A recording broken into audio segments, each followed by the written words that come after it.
সাম্প্রতিক সময়ে বিএনপির একটা ইমেজকে যত ক্ষতিগ্রস্ত করা যায় সেরকম একটা মানে ডেলিবারেট এফোর্ট আমরা দেখতে পাচ্ছি যে কোন কোন জায়গা থেকে করা হচ্ছে।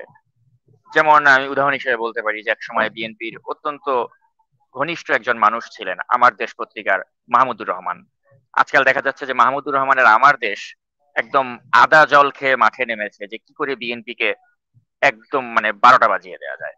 এবং পান থেকে চুন খসলে দেখবেন তারা বিএনপির বিরুদ্ধে বড় বড় করে ফটো কাট করতেছে। বিএনপির বিরুদ্ধে তারা যত ধরনের নেতিবাচক সংবাদ আছে সেটা অতি উৎসাহের সাথে আমার দেশ ছাপাচ্ছে। তো এই যে মাহমুদুর রহমান যিনি একসময় বিএনপিরই একজন মানুষ ছিলেন এবং বিএনপি কে দিয়েই তিনি তার যত খ্যাতি যশ অর্জন করেছেন, তো সেই ব্যক্তিটি এখন দেখা যাচ্ছে যে বিএনপিকে ক্ষতিগ্রস্ত করার জন্য সবচেয়ে বেশি মুখ্য ভূমিকা রেখে চলেছেন। তো এরকম অনেক মাহমুদুর রহমান কিন্তু আমরা দেখতে পাচ্ছি যাদেরকে এখন আমরা বলছি যে বিএনপির ভেতরে থাকা গুপ্ত জামাত।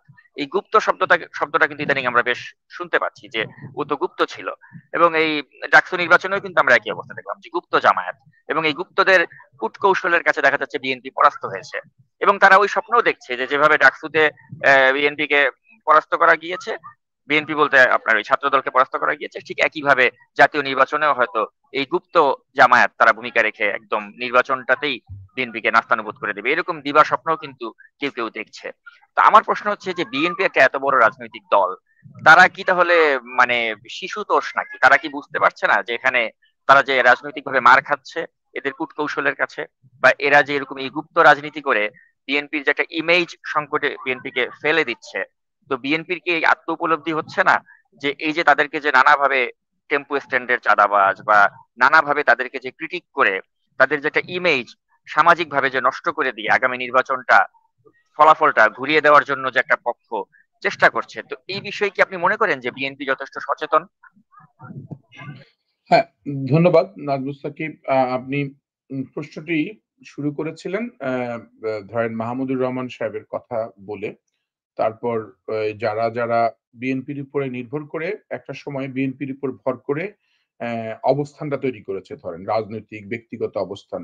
ধরেন বাংলাদেশে মাহমুদুর রহমান সাহেবের মতন মেধাবী বিজ্ঞ হাজার হাজার লোক আছে, কিন্তু তারা সুযোগও পায় নাই, তারা ক্ষমতার কাছাকাছিও যেতে পারে নাই এবং তারা নিজেদেরকে প্রস্ফুটিত করতে পারে নাই। ফলে তারা হয়তো তৈরিও হয় নাই। কিন্তু আজকে মাহমুদুর রহমান সাহেব তো বিএনপির উপরে ভর করে একটা জায়গায় আসতে পেরেছেন। জায়গায় আসার পরে উনার ব্যক্তি স্বকীয় একটা অবস্থান তৈরি হয়েছে। এবং সেই স্বকীয় অবস্থান থেকে একটা পত্রিকা এবং পাশাপাশি বিএনপির যে বড় সেন্টিমেন্টটা ছিল বিশাল ব্যাপক লোকদের উপরে দাঁড়িয়ে একটা নামটা তৈরি করার পরক্ষণে উনি তার নিজস্ব থট, নিজস্ব ইডিওলজি গুলো স্টাবলিশ করার চেষ্টা করছেন। এটা ভালো দিক একদিকে, যে হ্যাঁ ঠিক আছে, এটা ভালো দিক তার। আর খারাপ দিকটা হচ্ছে যে উনি যে ব্যবহার করেছেন, এই ব্যবহারের প্রতিদানটা উনি কি দিচ্ছেন? প্রতিদানটা উনি নিজেকে যখন বিপ্লবী করার চেষ্টা করে একজন মানুষ, অতি বিপ্লবী কিন্তু বিপ্লবী না। এবং অতি বিপ্লবী ভাব দেখানো মানুষগুলো অতি সংগ্রামী। মাহমুদুর রহমান সাহেবকে প্রথমেই বলি উনি কোন রাজনীতিবিদ না। মানে উনি রাজনীতি তো করেন নাই কখনো। রাজনীতি জীবনেও করেন নাই রাজনীতি।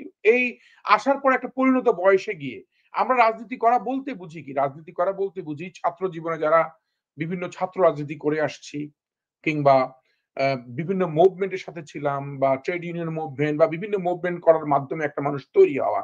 আর উনার খুব একটা ধরেন অনেকটা সোনার চামচ মুখে দিয়ে আসা মানুষজন।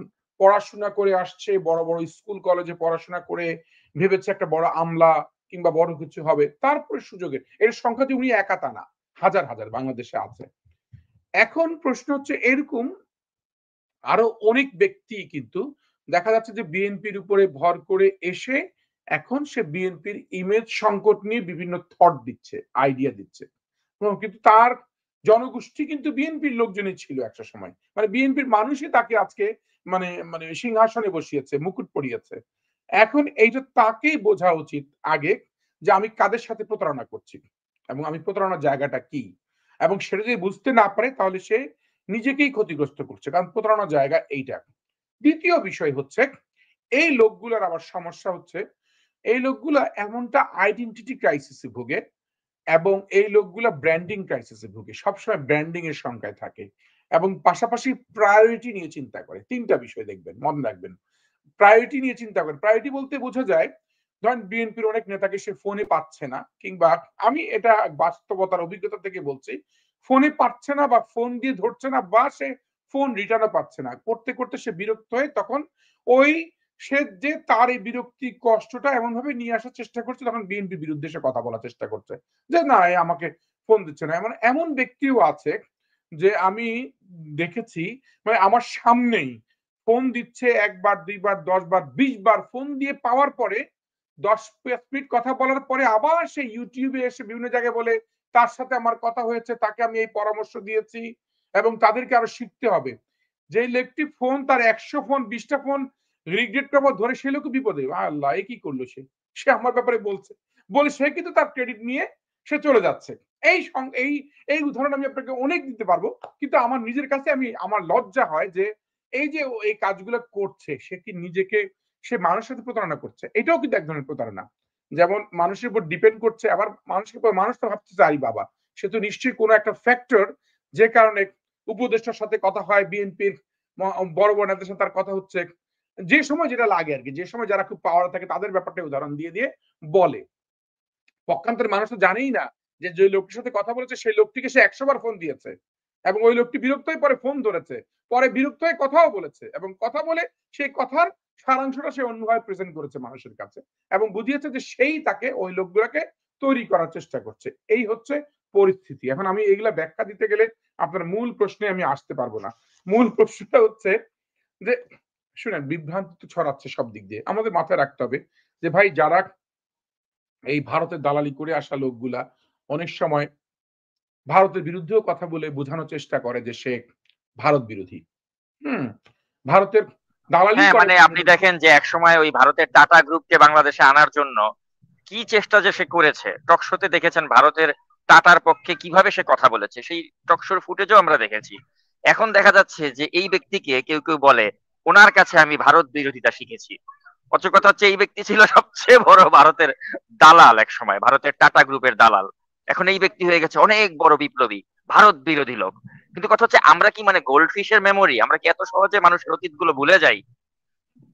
আমাদের আসলে কি আমরা মানে প্রতিটা মুহূর্তে আমাদের মানে অবস্থানটা পরিবর্তন করতে চাই। যে কারণেই সমস্যা। অবস্থানটা যদি শুরু থেকেই আমরা আলোচনা সমালোচনার মধ্যে রাখতাম, এক পেশে না থাকতাম তাহলে একটা কথা ছিল। এবং তাদের আত্মশুদ্ধি দরকার এবং আত্মশুদ্ধি যদি না হয় তাহলে যেমন ধরেন এই লোকগুলাই এই লোকদের মতো লোকগুলোও তো ভারতেও আছে। দেন ভারতেও কিন্তু যদি ধরেন পালকি শর্মা যেভাবে যাদের যে ন্যারেটিভ গুলো দিয়ে যাচ্ছে যে মনে করেন একটা মিথ্যা ন্যারেটিভ দিয়ে যাচ্ছে না? এরকম আমাদের দেশেও কিন্তু পালকি শর্মার মতন লোকরাই আছে কিন্তু। যারা হ্যাঁ, তারা বলছে বাংলাদেশে আমেরিকার মার্কিন মার্কিন মূল্যকে সেনাবাহিনীরা বাংলাদেশে অবস্থান করছে। বসে আছে তারা এখন। কিন্তু আসছে তারা হয়তো মার্কিন এরপরে নিয়মিতই আসে ট্রেনিং এর জন্য, প্রোগ্রামের জন্য। আমার বাসায় কয়েকদিন আগে একজন আর্মি অফিসার আসছে বাংলাদেশের, খুব উনি এনএসআই দায়িত্বে। উনার এখানে একটা ট্রেনিং আছে। তার মানে ওই লোক তো আসছে একটা ট্রেনিং নিতে এবং ট্রেনিং এর জন্যই সে এই কাজগুলো করে যাচ্ছে। ফলে কি হচ্ছে এই বিষয়গুলা ভিন্ন ন্যারেশন দেওয়ার চেষ্টা করছে। আবার আবার ধরেন যে শেখ হাসিনার অন্যতম দোসর ছিল সালমান এফ রহমান দরবেশ। এখন দেখা গেল আপনি এই দরবেশের 96 সালের যে শেয়ার বাজার স্ক্যাম, ওই স্ক্যামের সাথে আপনি জড়িত ছিলেন। আপনি তার শাহিন পুকুরের আপনি অত্যন্ত গুরুত্বপূর্ণ কর্তা ব্যক্তি ছিলেন। আপনি শাহিন পুকুরে ছিলেন, বেক্সিমকোতে ছিলেন। এরপর হঠাৎ করে আপনি অনেক বড় বিপ্লবী হয়ে গেলেন। আপনি বুঝতে পারছেন আমি কার কথা বলছি? তো এখন এই ব্যক্তিগুলো হয়ে গেছে একেবারে অনেক বড় গণতন্ত্রের পক্ষের সিপাহা সালার, মাহমুদুর রহমান। অথচ এই মাহমুদুর রহমান কে ছিলেন? ইনি শাহিনপুকুরের লোক ছিলেন এবং ওই 96 এর শেয়ার বাজারের স্ক্যামের সাথেও তার জড়িত থাকার কথা আমরা শুনেছি। এবং তিনি সালমান এফ রহমানের অত্যন্ত ঘনিষ্ঠ একজন মানুষ ছিলেন, বেক্সিমকোর লোক ছিলেন। এরা এখন হয়ে গেছে অনেক বড় গণতন্ত্রের পক্ষের বিপ্লবী। তো আমাদের কথা হচ্ছে কি যে আমরা আসলে কেন এগুলো ভুলে যাই? এই 2025-এ এসে আমরা কেন 96-এ মাহমুদুর রহমান কি ছিলেন, শাহিন পুকুরে ওনার কি ভূমিকা ছিল, এগুলো আমরা ভুলে যাই কেন? এই ভুলে গিয়ে কি আমরা মানে মানুষকে এত মাথায় তুলে ফেলি, অতীত গুলো ভুলে যাই খুব সহজে? আপনার কি মনে হয়? না আমি মাহমুদ ভাইয়ের বিরুদ্ধে এতটা বেশি বলতে চাই না, কারণ হচ্ছে মাহমুদুর রহমান ভাই ওনার ওনার স্ট্র্যাটেজি নিয়ে উনি আছে, কারণ উনি টিকে থাকতে চায় দীর্ঘদিন। এটা ধরেন সবাই যার যার জায়গায় টিকে থাকতে চায় না দীর্ঘদিন, একটা ঐতিহাসিক ব্যক্তিও হতে চায়। ধরেন আমার আমার ওনার সাথে আমার খুব একসময় খুব ভালো সম্পর্ক ছিল, বেশি যোগাযোগ ছিল না। আমি শফিক ভাই সহ গেলাম, শফিক রেহমান, আমি এবং ফরাদ মজার সাহেব চারজন আমরা একবার ওনার অফিসেই বসলাম। তখন মাহমুদ ভাইয়ের সাথে আমার অনেক কথার হয়তো উনার অনেক কথা আমি পছন্দ করছি না, ডিফার করার চেষ্টা করছি। উনিও তার জায়গায় খুব কট্টর থাকার চেষ্টা করছেন। এবং সবকিছুর নেপথ্যে কিন্তু আমি যেটা উনাকে বের করার চেষ্টা করছি, উনি উনার ব্র্যান্ডিংটা ধরে রাখতে চায় কিন্তু। এটা একটা উনার আ যে কারণে উনি একটা বিপ্লবী অবস্থান তৈরি করার চেষ্টা করেছে এবং করেছেও। এবং উনি মানুষের মনের মধ্যে অবস্থানও নিয়েছে। এতটুকু সত্য।